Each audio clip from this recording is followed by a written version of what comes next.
नमस्कार. पहिल्या टप्प्यातील प्रचाराचा धुरळा बसला. महाराष्ट्रातील 5 आणि देशातील 102 जागांसाठी होणार मतदान. 21 राज्यातील 102 मतदारसंघात शुक्रवारी 19 एप्रिल रोजी मतदान होणार असून त्यात महाराष्ट्रातील 5 लोकसभा मतदारसंघाचा समावेश आहे. 7 टप्प्यात होणाऱ्या लोकसभा निवडणुकीपैकी पहिल्या टप्प्यात सर्वाधिक 102 मतदारसंघाचा समावेश आहे. त्यापैकी तामिळनाडूमध्ये एकाच टप्प्यात मतदान होणार आहे. तर महाराष्ट्र राज्यातील कोणते 5 मतदारसंघ आहेत ते बघा. नागपूर, रामटेक, भंडारा गोंदिया, गडचिरोली, चिमूर आणि चंद्रपूर या 5 मतदारसंघामध्ये पहिल्या टप्प्यात मतदान होणार आहे. आणि मग या पहिल्या टप्प्यातील मतदानामध्ये 8 मंत्री उभे आहेत आणि त्यांचं नशीब आजमावत आहे.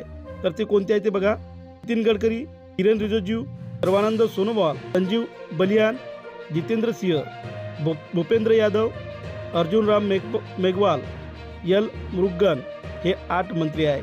तर 2 माजी मुख्यमंत्र्यांचाही समावेश पहिल्या टप्प्यातील मतदानात होणार आहे. यामध्ये विप्लव कुमार देव त्रिपुरा आणि नवाब तुकी अरुणाचल प्रदेश या माजी 2 मुख्यमंत्र्यांचा समावेश आहे. महाराष्ट्र राज्यामध्ये काही प्रमुख नेत्याच्या सभा पार पडल्या पहिल्या टप्प्यातील मतदानासाठी. त्या अशा की पंतप्रधान नरेंद्र मोदी चंद्रपूर कन्हान या ठिकाणी सभा पार पडली.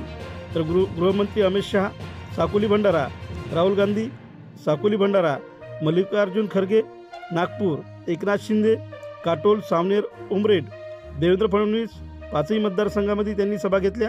योगी आदित्यनाथ नागपूर भंडारा, मायावती नागपूर, कन्हैयाकुमार रामटेक चंद्रपूर आणि अभिनेता गोविंदा रामटेक अशा सभा 5 मतदारसंघामध्ये दिग्गज लोकांच्या पार पडल्या.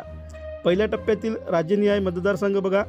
अरुणाचल प्रदेश 2, आसाम 5, बिहार 4, छत्तीसगड 1, मध्य प्रदेश 6, महाराष्ट्र 5, मणिपूर 2, मेघालय 2, मिझोरम 1, नागालँड 1, राजस्थान 12, सिक्कीम 1, तामिळनाडू 39, उत्तर प्रदेश 8, उत्तराखंड 5, पश्चिम बंगाल 3, अंदमान निकोबार, जम्मू काश्मीर 1, लक्षद्वीप 1 आणि पुदुचेरी 1 असा मतदारसंघाचा समावेश पहिल्या टप्प्यातील मतदानात होईल.